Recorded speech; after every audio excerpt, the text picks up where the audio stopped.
यार पता नहीं दुआ तो मांगी थी, कबूल क्यों नहीं हुई। अस्सलाम वालेकुम everyone, welcome to eight voice. आज हम दुआ के बारे में बात करेंगे। एक मरतबा हज्जाज बिन यूसुफ को किसी ने ख़बर दी कि एक शख्स ने है जो कि 20 साल से ग़िलाफ़े काबा को पकड़कर दुआएं मांग रहा है, लेकिन इसकी दुआ कबूल नहीं होती। हज्जाज उस आदमी के पास पहुंचा तो मालूम हुआ कि वो आदमी अंधा है और अल्लाह से आंखें मांगता है। 20 साल गुजरने के बावजूद उसकी दुआ कबूल नहीं हुई।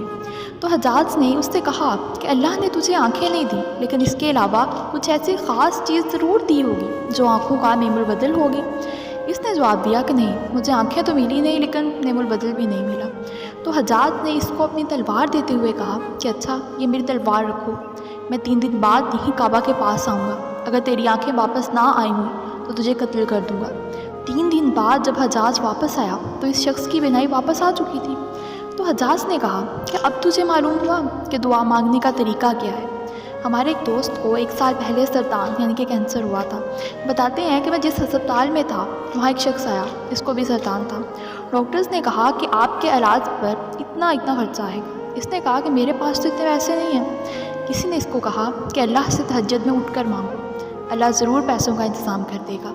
इस शख्स ने न जाने किस तरह अल्लाह से मांगा कि चंद दिन बाद उसका सरतान ही ख़त्म हो गया। अस्पताल वाले हैरान थे कि सारे टेस्ट कैसे क्लियर आ गए। मेरे दोस्तों, मुमकिन नामुमकिन तो मखलूक के लिए, अल्लाह के लिए तो सब कुछ मुमकिन है। कुन कहा और हो गया।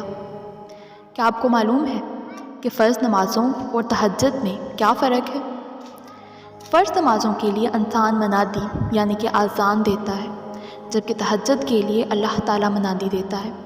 फ़र्ज़ नमाज़ों के लिए निदा यानी कि अज़ान को तमाम इंसान सुनते हैं, जबकि तहज्जुद की निदा को बाज़ खुशबख्त इंसान ही सुन पाते हैं। फ़र्ज़ नमाज़ों को बहुत सारे लोग पढ़ते हैं, जबकि तहज्जुद को अल्लाह ताला के ख़ास बंदे पढ़ते हैं। फ़र्ज़ नमाज की पुकार है हय्या अला सलाह, आओ नमाज की तरफ, जबकि तहज्जुद के लिए पुकार है कि है कोई मुझसे मांगने वाला, मैं इसको अदा करूँ। ऐ अल्लाह, हमें तहज्जुद की मोहब्बत और इसे पढ़ने की तौफ़ीक़ अता फ़रमा। आई होप कि आप सबको पता चल गया होगा कि दुआ मांगने का तरीका क्या होता है। जब दुआ सच्चे दिल से मांगी जाए, एतबार से मांगी जाए, यकीन से मांगी जाए तो ज़रूर कबूल होती है।